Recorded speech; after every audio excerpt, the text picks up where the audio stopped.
But I left the meeting really excited that the Chernin Group saw something big in Barstool, because I thought that was pretty impressive. Barstool at that point in time was kind of a rogue blog.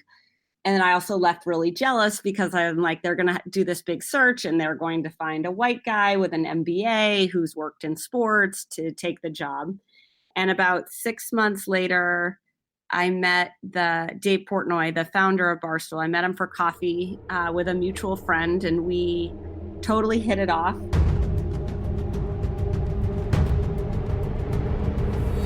And so here we had this dilemma, this fact. I spent almost a decade researching this subject.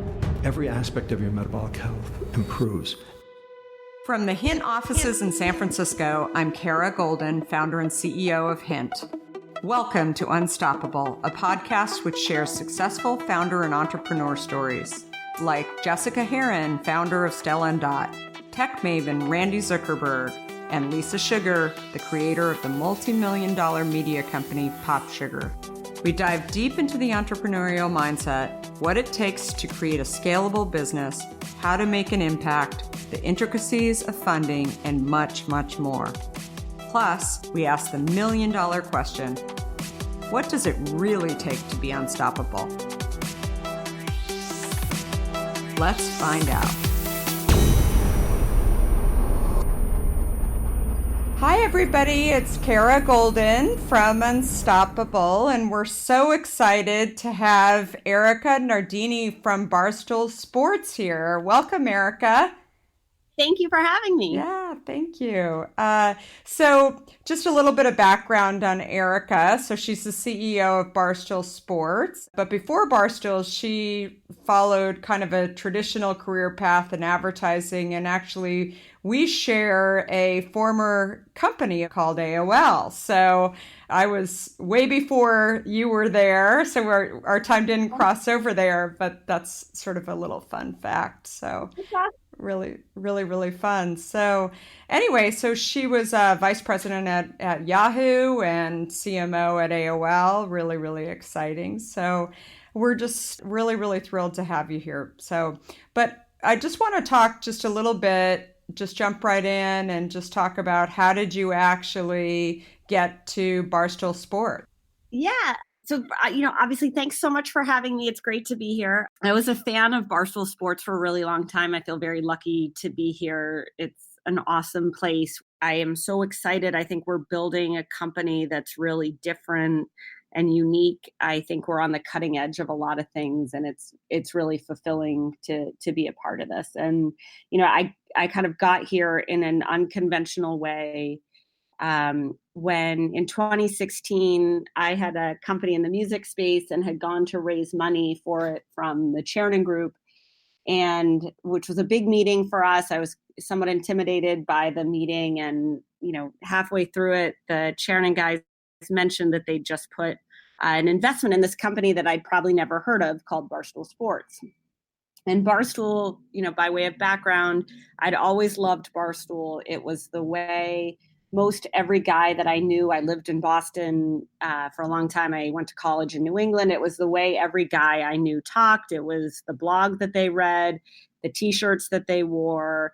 It was kind of an anthem in Boston and in Massachusetts. And I had really loved it. And when they said they invested in this company, I pulled out my phone and I was like, oh my God, this is an incredible brand. And I had actually based a lot of the company I was working at on Barstool. I had used Barstool as inspiration for the app and product that we were building, the way we thought about content and brand and commerce and all these things.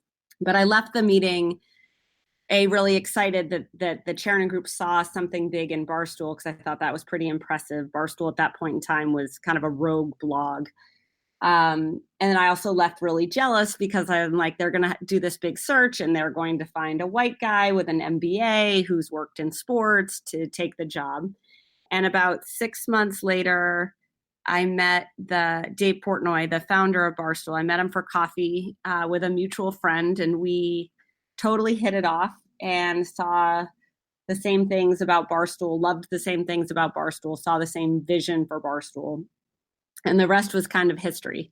And I've been here about 3.5 years, almost 4 years. How old is Barstool? I remember when it was started, but I was just trying to. Yeah, 2004. So it's been around. It's one of the older brands right now on the internet. For a brand to still be alive and thriving and growing that was created in 2004 is uncommon. You don't see a lot of that. That's awesome. That's super, super great. How many people now in the company? We have about 215 people. We had 12 people when I started. Most everyone lived in Boston. There were some guys in Chicago, a couple folks in Philly. I was the only woman at the time. And now we have about 215 people. We have a big headquarters in New York. We've got offices in LA and Chicago, Boston, obviously, Texas, a whole bunch of places. That's awesome. So I read you played collegiate lacrosse. Yep. And is that like, I mean, did you feel like that's ultimately what you wanted to get back to doing, like be in sports in general? Did you always feel like you had that craving? Yeah, I loved the locker room, to be honest with you. Like I played college field hockey and lacrosse. I loved being part of a team. I loved mixing it up in the locker room and playing pranks on underclassmen. And I just loved the camaraderie of it. I'm learning how to play hockey now, which is fun. So I like being part of a team. I like team sports. But I was very excited. I have a lot of passion for sports in general.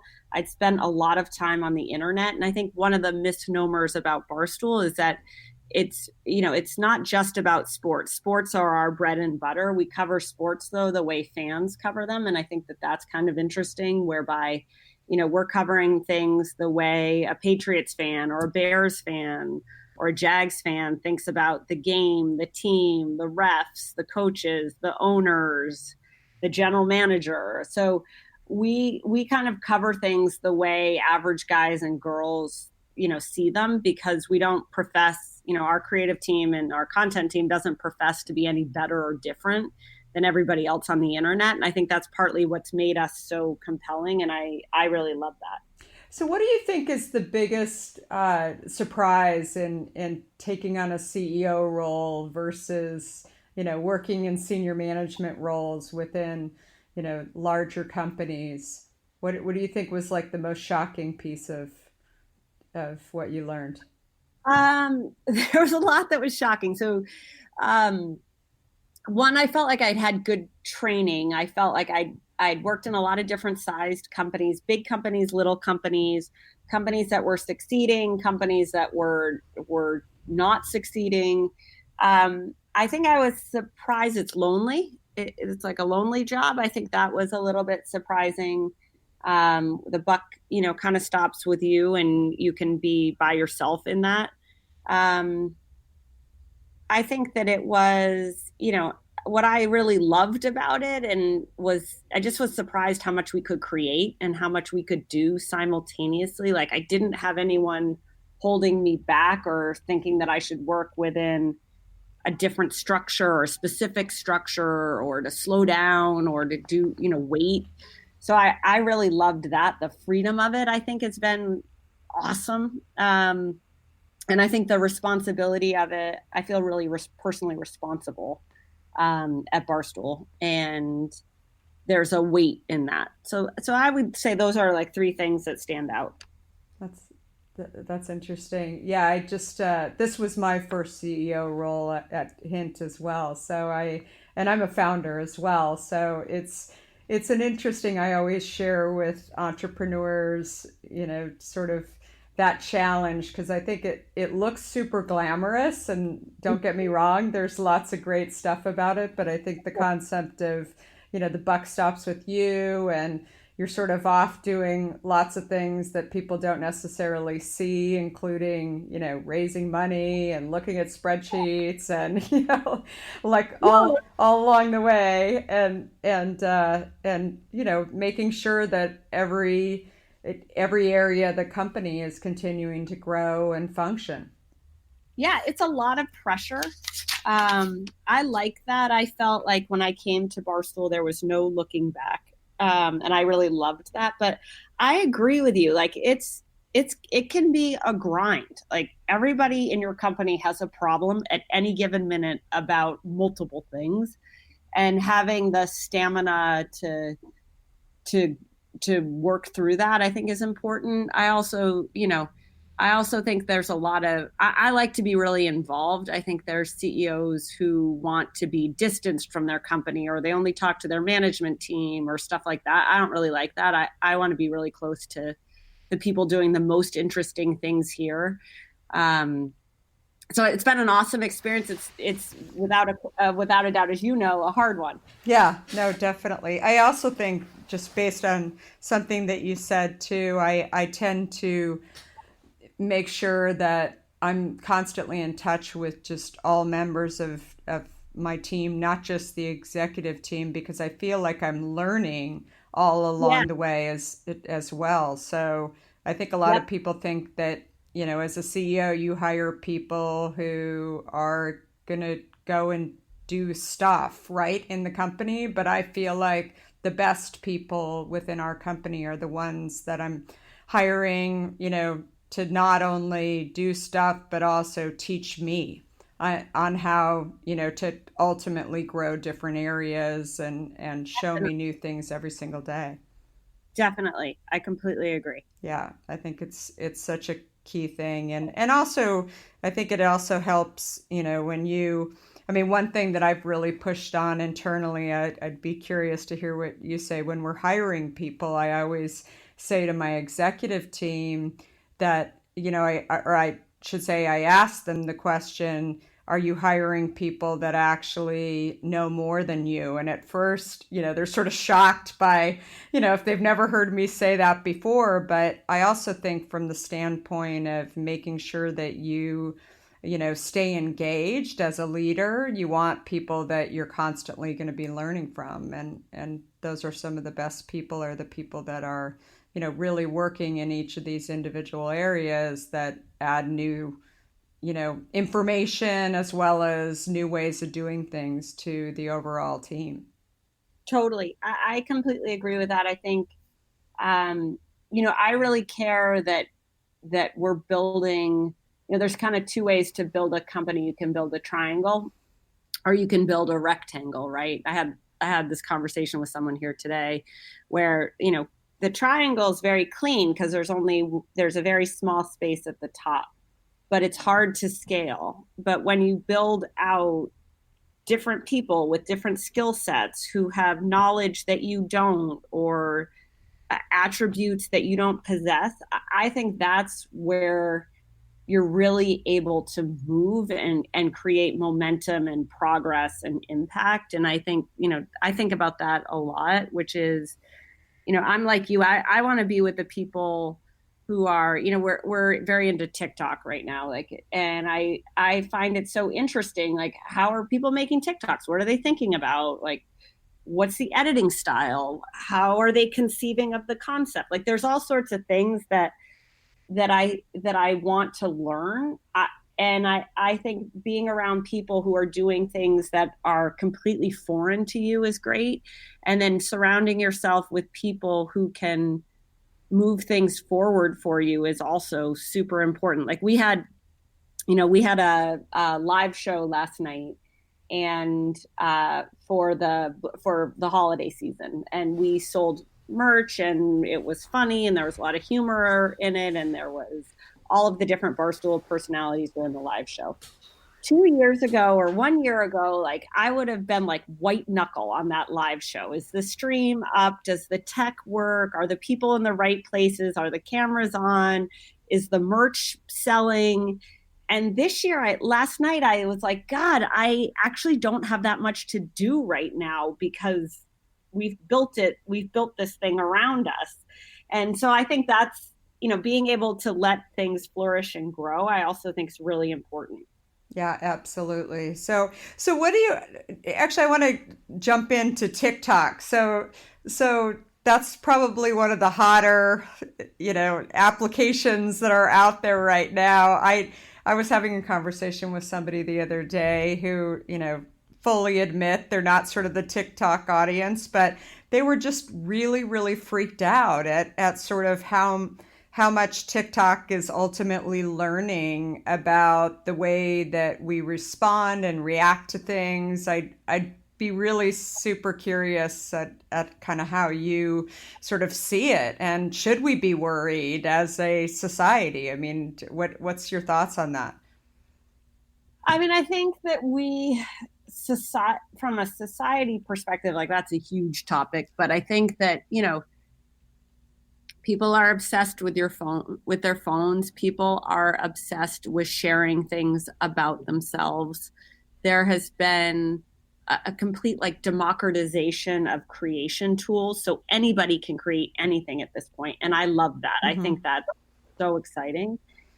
I think it's scary what's happening with data right now, where how your personal data is used or how your information is manipulated, or just the manipulation of what you're shown. I think that the social networks and platforms are not really there to help consumers. They're not there to help publishers. They're not, they're there to make money for those entities. And those entities have gotten very, very, very big. If you look at the revenues of Facebook or Google or, Twitter or Amazon, those are bigger than most of the developed countries in the world. So it's significant how big these platforms are.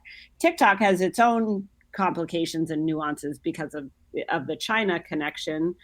I think it's significant. I think that you're going to see a lot of, not change, but I think privacy will become more important, and regulation will become more important, and policies clearly become more important. Yeah, absolutely. And I would say that, I'm even hearing more and more about it in schools, that people are using it. And, I would say that many people in school don't really understand what it is. And so they're allowing people to create and, do all the great aspects of it, but they don't really understand what ultimately, people on the other end are learning about societies. And it could be, it's an interesting conversation. And I guess it really, kind of goes into what you're talking about around data, but also privacy. And it's can be a little bit scary it is scary. And it's cool. Like TikTok is a very amazing creation medium, right? Like similar to Vine. Like, yeah. It's collaborative, it's communal. Like the way trends work on TikTok is very interesting. And yeah, look, I think people are opting out of social media. I think there's a lot to be aware of in terms of who's using your data and your information for what, whether it's the Chinese or it's Facebook or whomever that may be. Like, I think that's the world we live in now, which is everything is trackable. Everything is driven by a computer, or many things are driven by or everything digital is trackable. Everything digital is somehow, processed in a system of very big data, which will be infinitely smarter than you. And that's like kind of the reality that we live in. So it's like, what are we going to do about it? What does that mean? What does that mean for future generations? Like, it's scary and fascinating at the same time. Yeah, I agree. I don't have a solve for it, but I think hearing this person's perspective on it, it was like, it really made me think, and I'm trying to get a lot of different perspectives on TikTok as a whole, because I think it's pretty interesting. But going back to you and sort of, how you ultimately got here. Did you think that you were ultimately going to be a CEO of a company? What did you want to do when you grew up? I don't know. I'm so happy I am. I've been very grateful for this opportunity. I love it. I want to keep doing it. And, I think a CEO is just being an operator. It's really being able to look at a bunch of things at once and be able to make the best possible or the most informed decision possible. And, a little bit of gut and a little bit of intuitiveness and a little bit of people management and a lot of hard work. Like I love my job. I love what we're doing here. I didn't, I think I get asked about advice and people are like, well, was this I didn't have a map. I didn't have this as a point on the map that I was going to get to. I sometimes wake up like shocked that I'm here. Right. And I don't think you can have a point on the map. At least I don't believe that. That wasn't the right thing for me. I didn't have a quote unquote career plan. Like I didn't know that I, was going to do A, B, or C or get sick of,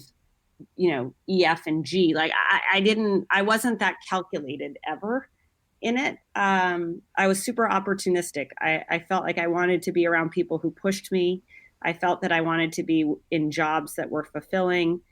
I always wanted to like outwork. Like I love to work. So I always knew that like I wanted to be in a place where I could really work and have impact. So I don't think my career path was really linear. I wouldn't have said that I would have expected that I would be here.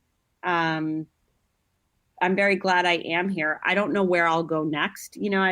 I'm try to be present in it, I guess, or I'm just consumed by this right now. So I don't know if that's a good answer, Kara. But no, I like it. I think look, I always talk about it as it's all part of the journey. So people ask me that question all the time, like, what are you doing next year? What are you doing? And I said, it's to some point you can plan, but I also feel that, you also have to be willing to sort of accept the journey and be, okay with the present, as you said, and just, see what comes to some extent. But you guys are doing great. I mean, I read somewhere that, and you can tell me if this is right, that you guys were on track to hit 100 million possibly in 2020. Yeah. And we're doing well. We have a thriving business.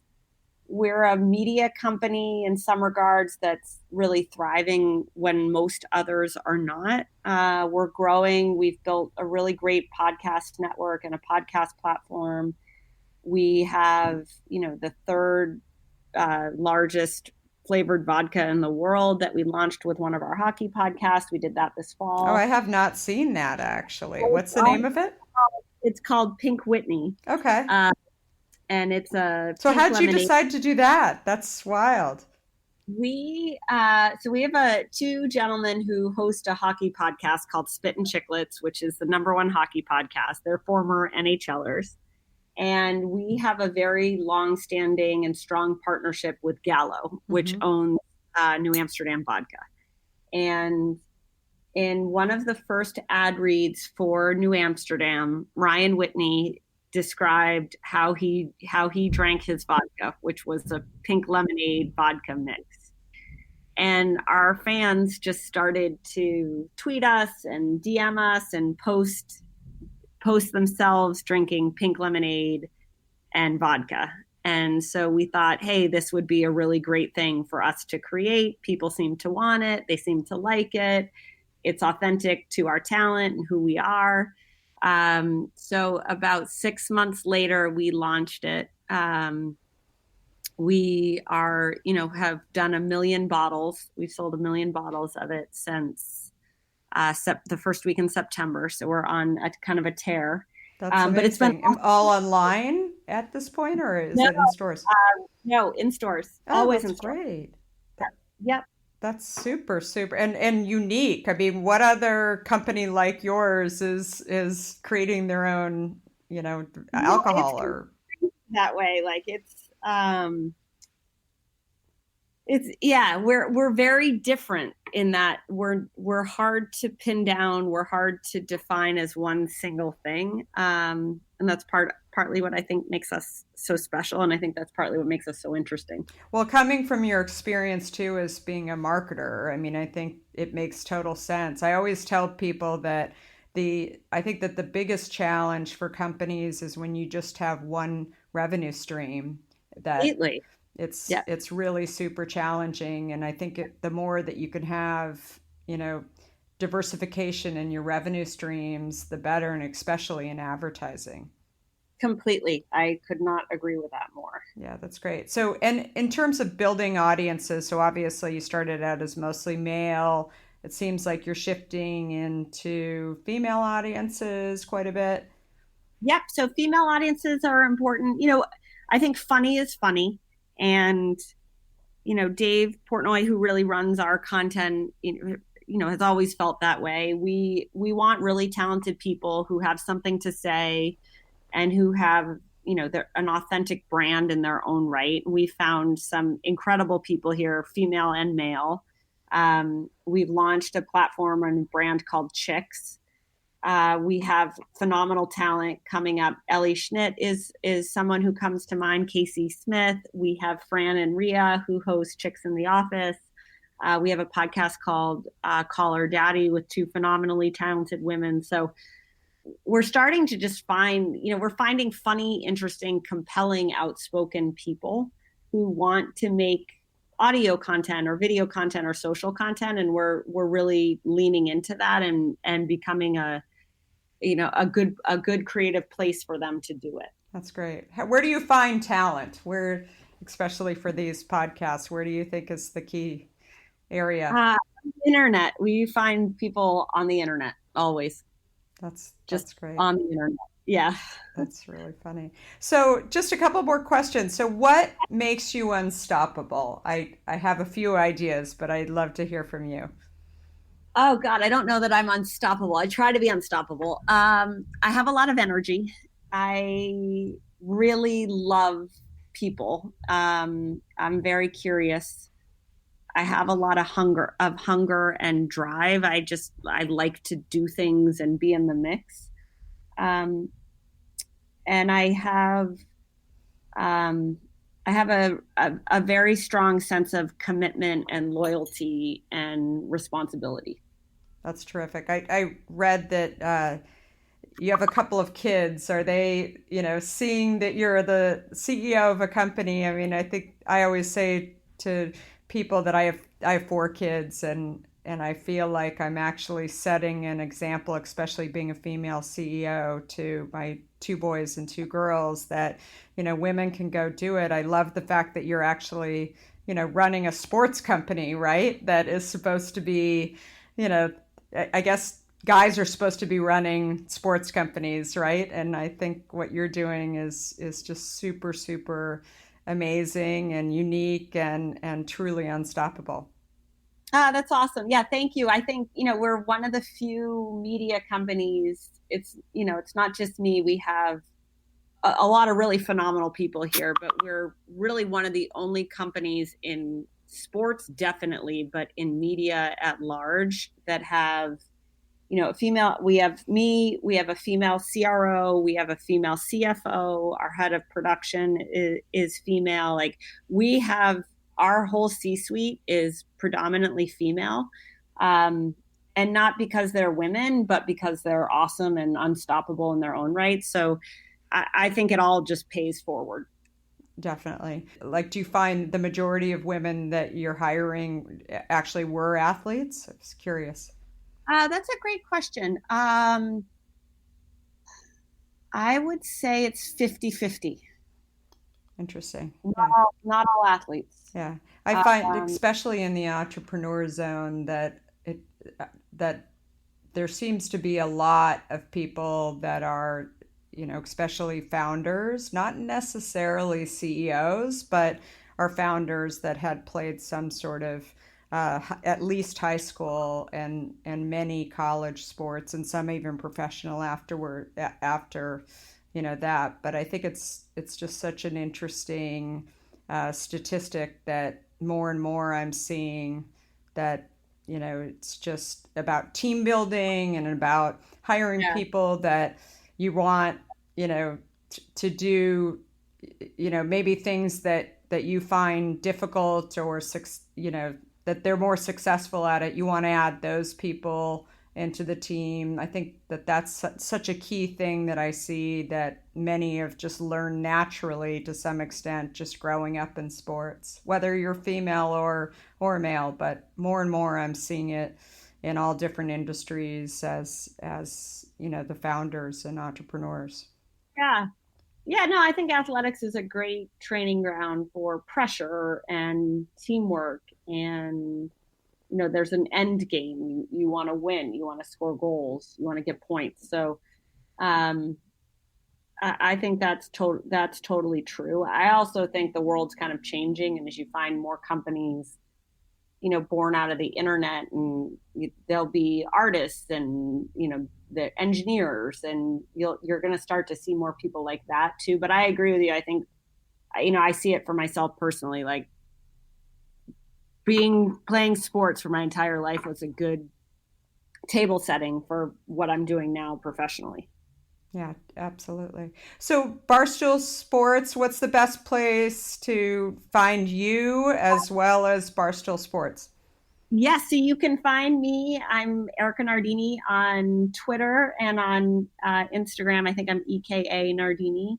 Barstool Sports, you can find at barstoolsports.com. You can find us under Barstool Sports or any one of our brands on Twitter, on Instagram, on TikTok, most anywhere. We have a bunch of podcasts on Apple and Spotify. So we're pretty much anywhere you can find content brands on the internet. That's terrific. And Erika's a Hint fan too, so all the more reason that we all need to support her. Blackberry, that's my jam. Yeah, that's so great. I love it. Great. Well, thanks again, Erika. We're excited to have you and chat more with you, and definitely have a great rest of the week. Okay, great. Thanks so much. Thank you. Okay, bye.